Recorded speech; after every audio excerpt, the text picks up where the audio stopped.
everybody. We running late today. It's Wednesday, and I didn't get to do a show this morning because we had all kind of strange things going on. But I've decided instead of doing a lesson today, I'll tell you what's going on, and I'm gonna play my Recording King. I don't think I played this for you through the Peavey amp. This is Recording King guitar with the P90 pickup in it. Just a little single coil P90, and I've got it tuned down into a open D tuning, which is gonna sound like this.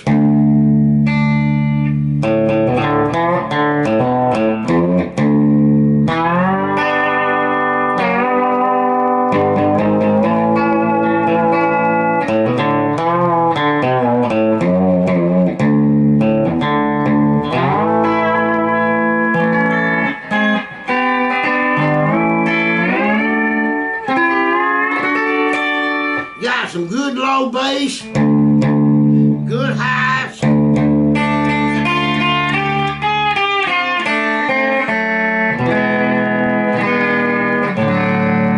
But anyway, my day started out early this morning. My wife, I had to take her up to the hospital here in the county to get what they was called a CAT scan, and that's where I got in trouble. Nobody informed us what we're supposed to do. We had some milk-looking stuff she had to drink, and I read some paperwork, and it said this and that, and these here words that was about that very long, and I didn't know what it meant. So anyway, I went outside, and about 6 o'clock or a little before, the sun hadn't quite come up yet, but it was cracking what I call daylight, and whew, it's hot down here in South Georgia. We talking about 100 degrees plus, 102, 105, about 100 in the shade, 105 out in the sun. It was 123 in my truck yesterday when I come home. I got a little thing that tells me the temperature outside, but I hope that was maybe resting off my motor temperature or something, 'cause I had the air conditioner blasting and it wasn't that bad in the truck. But anyway, so me and my wife talked about it, and her daughter decided, I called her and I said, well, we don't know what to do and where to go, and they decided we got a new hospital. So she said, she's a school teacher and they're out of school, not teaching right now, so she met us up there. We had a 9 o'clock appointment, and we got there on time, but the trouble started. I went over to my mother's house, and I fed her cats, and I mixed up it, and she got 20 cats, and we got 15 over here. So anyway, we got the cats all spread out, and we was feeding them, and I got to thinking about it, and I said, you know, you going up there for a CAT scan, and I said, that ain't but one thing I need to do. And we had this big old box in the house, that amplifier that I ordered had come in, and I went and out of my shop and poked a bunch of holes in that box, and I got a can of, we got this stuff in a little plastic container called cat treat tender bitters or something like that. But anyway, the cats go crazy when I rattle that box, and they love that stuff. It's little meat chewy bites, and I can do that, and I can be way down there in the woods and rattle that box, and 15 or 20 cats will be down there just in a second. So anyway, I got that little old box, and I rattled it and dumped a bunch out in the box, and I think there was 6 cats jumped in there, and I closed the lid down on them, and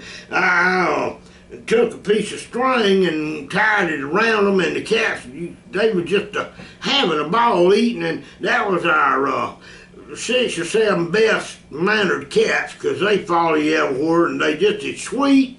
But anyway, so when we went to the hospital, I went on and carried the cats with us, because it said CAT scan on the paperwork, and we got up there at the hospital, and I put my box down out there in the waiting room, and we had to punch in on this computerized thing, and So then they told us we had to go to a private waiting room where they did CAT scans, MCIs, and nuclear explosion tests on people.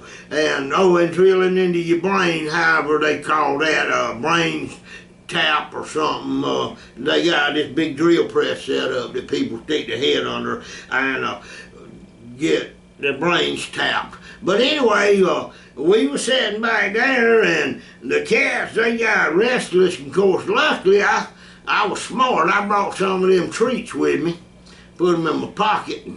So they was calling people in, and all of a sudden, I just opened up the box to check on my babies, and they all jumped out right there in the waiting room, and they went rambling around. They kind of scared of the new people, and so I like, holy smoke, what are we gonna do? And I got them treats and shook them and poured them back in that box, and they all jumped right back in it. But a couple of the people that was in the waiting room, these little old ladies and a couple of little girls by there, and they all like looked at me and Deborah and my wife and said, "Can we hold one of your kitty cats?" And I opened the box back up and let them out, and everybody got them a cat in their lap and was petting it. And I told them I brought them for the CAT scan, of course. And anyway, the doctor come back there in a minute, and he was calling some lady, and he said, "Where'd all these darn cats come from?" I said, "I brought them. We here for a CAT scan." I said, "You can't do a CAT scan without cats." I said, "I brought 6 of my best." And the next thing I know, he left, and he stomped out there upset, and then all of a sudden the policeman come and asked me to get them cats back in the box, and I took my cats and I just picked them up, and everybody handed me a cat that was holding them, and I put them back in the box. And by golly, if they didn't throw me out of the hospital, but my wife went on and got a CAT scan. Well, I took the cats back out to the truck and put them in the back seat and cranked the truck up and turned the air conditioner on where they'd stay cool, and give them some more treat. And I had a pan of water, because, you know, we always take water in the truck anyway. I gave them some water, and they was all happy and ready to get stretched out and take them naps for the morning or the day. But anyway, I walked back in the hospital. They was having a seminar, and some kind of fella was talking, and I told my wife, I said, "Well, while you waiting in here, I got bored." I said, "I'm gonna go sit in that seminar and listen to what this professor's saying." And he was talking to all these doctors and nurses in there.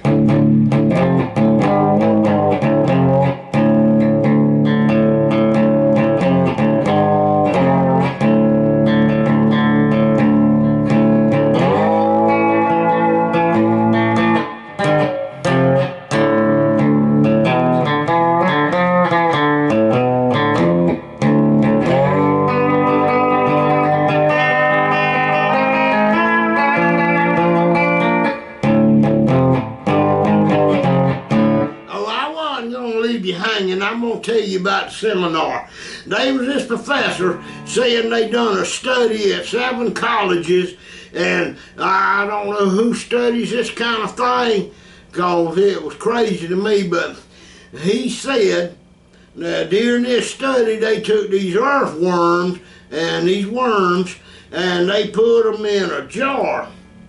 And they put one worm in a jar full of alcohol.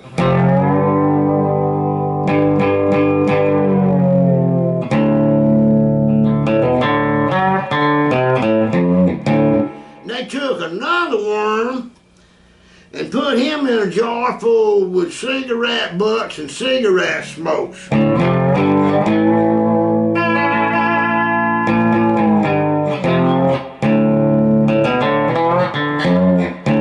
Alright, so the third jar, they put a bunch of chocolate bars in it, put a worm on top of the chocolate bars.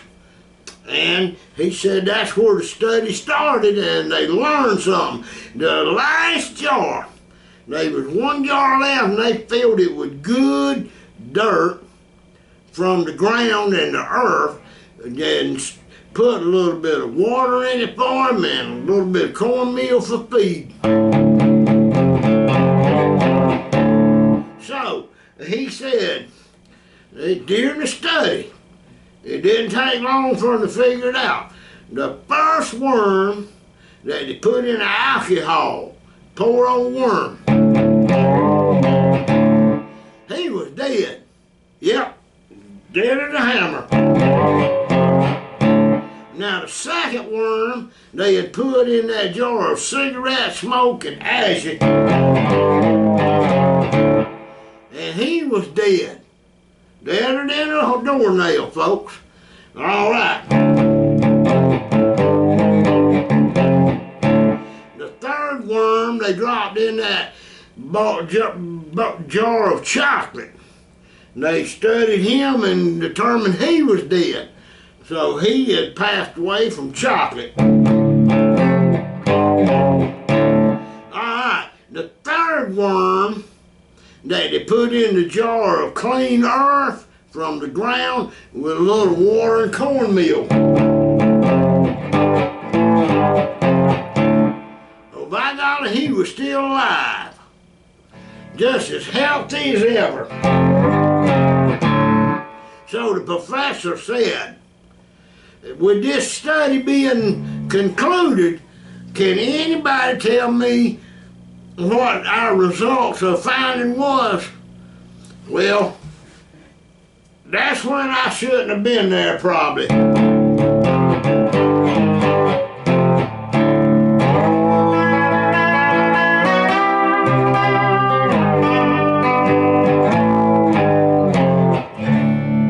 Because all of a sudden, and I didn't have no business being in a meeting, I raised my hand and shouted out, I already know, I know.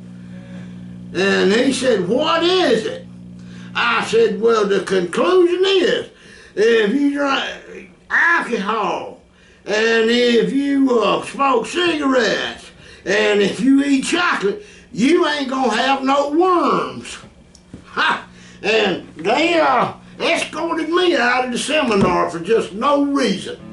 And most of the people in there cracked up and went crazy laughing, but it's true. The worms all died except the one in the good earth. So if you drink or smoke or eat a lot of chocolate, you ain't gonna have worms, people. Let's play a little music. When I saw you walking down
to King with a P90 pickup in it. I got the volume and the tone cranked all the way up.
guitar, it is, and I keep this one tuned in a open D for reasons. We got a couple of songs we play in D, and it just makes for great picking, and it makes for great old Louisiana, Mississippi blues.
On this.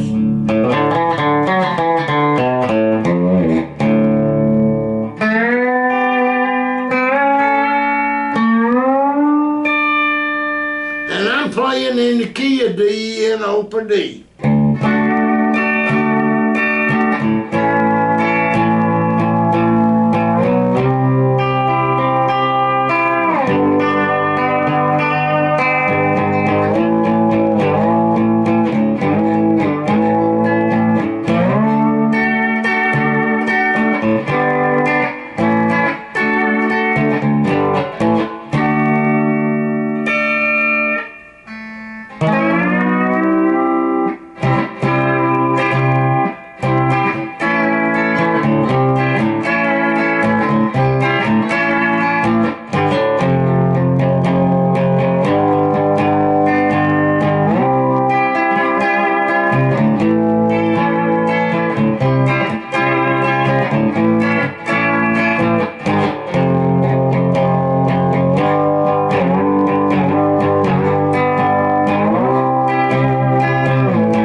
Well, that's about all we're going to do with it today, but it's a recording king. It's got a black back on it. It's got a sunburst wood grain finish in black and the brown which I really like. Looks like my Stratocaster and one of my Telecasters and all. But I hope each and every one of y'all has a really, really wonderful day. I hope you enjoyed the story about the adventures of the day. I just had to share it with you, and I thought it was just one of them crazy days, and that's what we come up with. So you get what you get every day, and the best way to do it when you get it like that, we found something good in everything that came along. The cats come back home, they're happy, they're out there sleeping under the pecan trees and the shade and all. And I went out in my garden and watered it and went and dug around, found a few worms, so I know I got good soil with no alcohol, cigarettes, or chocolate in it. That's a good thing, and keep my tomatoes healthy. So I hope y'all come back to see me. We try to do a show every Wednesday and every Sunday. If you're not subscribed up to the channel, go ahead and hit that subscribe button. Give me a thumbs up for a like. It helps our channel. And I wish every one of y'all a great week.